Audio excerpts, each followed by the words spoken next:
Welcome to the Anthro Art Podcast, a space of anthropological insight connected to real-life situations. Here we explore topics of social inequality and inclusion, sustainability, and the social self. We aim to bring a more nuanced understanding of our world and its challenges, but also inspiration and ideas on how to solve them together. We hope you enjoy it.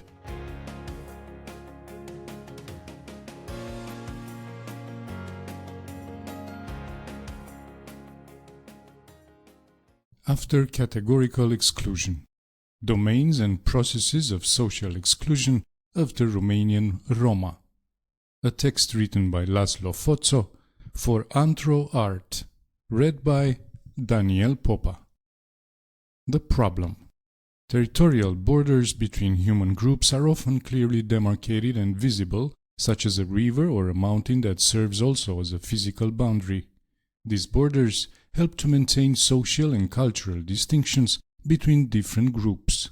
However, there are also invisible yet highly influential social categories that create boundaries within the society. These categories of difference are involved in producing and reproducing social inequality. Even if physical borders are removed, certain social categories can still reproduce long-term exclusion of certain groups. While tearing down borders can be compared to building bridges over a river or constructing roads through mountains, it is important to recognize that addressing social inequality requires much more than dismantling boundaries, facilitating direct interactions, or establishing legal framework for equality. This article addresses the problem of durable inequality, trying to describe how socio-economic cleavages are reproduced within Romanian society by focusing on three main domains of social inclusion: social structures, social categories or social representations, and social interactions, also known as encounters. I focus on the Roma population to discuss the persistent disadvantages within the Romanian society and raise questions of more effective public policies and interventions to promote social inclusion. To promote social inclusion, systematic interventions are necessary in each of these domains. Throughout their history in Romania, the Roma have faced various forms of social and legal disadvantages. They were enslaved for 5 centuries in Moldova and Wallachia. In Transylvania, which was part of the Habsburg Empire for long, they were subjected to forced assimilation and pressured to adopt a peasant lifestyle. Social inequalities between the majority society and the Roma continued to exist despite the legal abolition of institutional forms of slavery and serfdom during the 19th century. Even today, Roma remains the most excluded social group in Romania, as well as in Eastern Europe. Many of them live in extreme poverty, face ongoing ethno-racial stigmatization in everyday life, and are discriminated in various areas of public life. This article aims to provide insight into the causes and mechanisms of their social inclusion more than 160 years after the abolition of slavery and the institutional emancipation of members belonging to this ethnic group. The argument is structured as follows. Firstly, key concepts are presented, followed by an examination of the socio-historical dynamics of changes in patterns of inclusion-exclusion. Then, the discussion turns to each of the 3 domains mentioned above. There is a historical decline in categorical exclusion. The concept of categorical inequality has been coined by the sociologist Charles Tilly and developed further critically by Rogers Brubaker. This discussion owes much to their influential works. While the concept that social categories contribute to the creation of inequality is not entirely new, the contribution of these authors is valuable in comprehending the longevity of social exclusion and its persistence despite historical transformations. When certain categories, such as masters versus slaves or landowners versus have-nots, are used to differentiate social groups, it can lead to situations where the benefits of an exchange are accumulated by members of one category who exploit or hoard opportunities for themselves based on their category membership. The external categories that form the basis of intergroup relations are often matched or intersected by internal categorical distinctions within each group, such as gender, males versus females, age, adults versus children, or generation, youth versus elderly. Looking back in history, one could argue that strong categorical distinctions were commonplace, where social categories were sanctified by custom and tradition, resulting in inherited inequality in terms of one's status and position within these categories. For instance, one was either born a master or a slave, and these social categories were also legally sanctified. European social thought has been increasingly centered around the idea of universalism, at least since the Enlightenment, which fundamentally rejects naturalized forms of categorical inequality between human beings. Categorical exclusion, which was once the dominant form of maintaining social inequality, is now in decline. The transitions to the recognition of universal human equality from a system of legally secured status and privilege can be traced through historical examples such as the emancipations of serfs or the abolition of slavery. Although these processes have had and still have opponents and obstacles, they seem irreversible, and it is now commonplace to state that people are born fundamentally equal, despite the fact that the practical implications of this are rarely realized in social practice. Today, the use of strong categorical exclusion as a selective filter is increasingly deemed unacceptable worldwide. Systems that have barred individuals from certain areas of public life and the economy based on their group membership, origin, skin color, religion, or gender have globally declined over the past 2 centuries. Nevertheless, it is widely recognized that the theoretical notion of equality is difficult to translate into reality, and that social and economic inequality between individuals or groups persists stubbornly. This tension arises from the apparent contradiction between the declarative recognition of theoretical, moral, and legal equality and the fact that social inequalities persist through mechanisms of social exclusion, which can be seen as the weaker form of categorical inequality compared to earlier, stronger distinctions. In short, while we see the decline of categorical exclusion in legal and institutional terms, we also witness the persistence or even emergence of new patterns of social exclusion, which prevents deep socio-economical inequalities from vanishing. Why we see continued or even emerging new patterns of social exclusion? Social science seeks to offer structural explanations for the enduring existence of inequalities, necessitating a departure from explanations that solely concentrate on individual attitudes or behaviors and bringing into discussion the broader transformations of society. In the societies of our region, several important transitions have taken place over the past century. Here, I will only speak about the 2 most recent changes. The first is the end of the state socialist system and the transition to a market economy and multi-party democracy. The second transformation is the process of European integration, accession to the common market, with all its unforeseen consequences. Both these transformations impacted on the social exclusion of the Roma without eliminating it. Research into the Roma policy of the socialist system in Romania has only recently begun, so it is premature to draw far-reaching conclusions, but it seems quite clear that although the socialist modernization project articulated universal demands, in this sense being an inheritor of the Enlightenment values, unwillingly it still maintained social distinctions and actively contributed to the reproduction of existing ethnic categories. Socio-economic marginalization did not disappear despite clear attempts to promote social mobility among Roma, expansion of healthcare, enrollment in schools, employment in industrial and agricultural jobs. In categorical terms, the regime did not officially recognize Roma as a cohabiting nationality. It promoted their assimilation but was unable to effectively absorb their workforce into the state command economy. Radical change has not occurred. Racism was even reinforced under the guise of civilizational discourse, and certain forms of exclusion observable today, such as growing residential segregation, can be traced back to this era.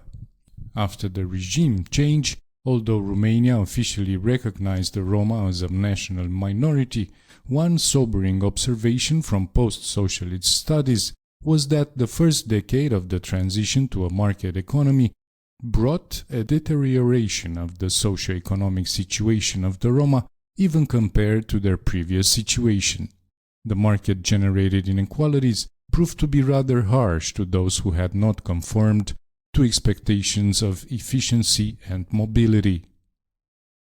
This was also the case in other countries in Central and Eastern Europe, and according to the results of historical and comparative research led by the Hungarian sociologist Ivan Zeleny and János Ladányi, new market-based forms of exclusion also emerged. Still, significant differences were observed among the countries included in the study. In categorical terms, for example, their survey showed that in Romania, among those who were seen as gypsies by outsiders, a lower proportion of individuals identified themselves as Roma than in Hungary or Bulgaria, indicating that ethnic boundaries are more fluid here, people more readily transgress social categories, so the potential for mobility existed. As soon these countries in our region to the common market has led to an acceleration of international labor mobility, with Romania being no exception. Migration had been gradually increasing even before EU accession, but it became universal at the moment of accession, affecting all social strata. This meant that groups who were previously less mobile due to their disadvantaged position were now also able to participate in international migration. The appearance of Romanian Roma in Western European cities and nomad camps has led to political reactions such as the nomad emergency declared by Silvio Berlusconi's government in 2008, or the wave of camp evictions and deportation led by Nicolas Sarkozy in France in 2010. These political and administrative gestures not only indicated that Western European states were not prepared to receive the newcomers, but also that the principle of equality and respect for human rights was not fully upheld even in the case of the old EU member states. The appearance of Romanian Roma and other Eastern European migrants also forced the citizens of host countries to inquire into the source of their own economic well-being and the reason for persistent inequalities. Responses too often recur to xenophobia and offer racial and scapegoating answers.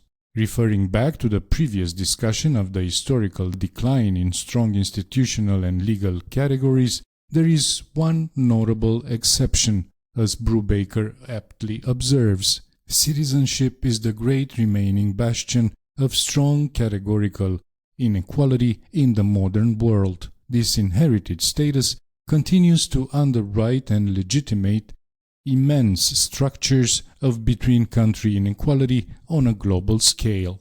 But can we deal with these persistent and reproducing inequalities within the existing structures of citizenship regimes? Can these between-country inequalities effectively be dealt with globally, or even only within the European Union? If not, then how can we expect to address further developments of internal social exclusion through policies in single countries? In conclusion, I will now turn to my cautiously optimistic proposal for potential interventions. In this section, I rely on the heuristic model proposed by Steven Vertovec. He distinguishes the three domains where diversity and social change can be analyzed, which he calls configurations, representations, and encounters. I believe interventions should follow the path traced by this model, which I found fully compatible with my previous discussion of categorical inequalities and social exclusion. Considering the configurations, which is the structural domain, arrangements of historical inherited social hierarchy, power differentials, cultural distinctions, and economic wealth or the lack of it, the position of most Roma remained rather disadvantageous. We could see that neither the socialist assimilationism coupled with centralized command economy, not the post-socialist decades of identity politics and transition to market economy within a Europeanized economic and political space could bring about a breakthrough in improving the plight of many Roma. In this regard, the long-term economic and social disadvantage of Roma communities, their continuous demographic growth and the relative political marginality of the Roma communities remain in place. Along with many remaining problems, the structural domain is where public policy interventions are least effective. However, this is the field that requires the largest investments in terms of infrastructural developments, including social housing projects that need to be intensified.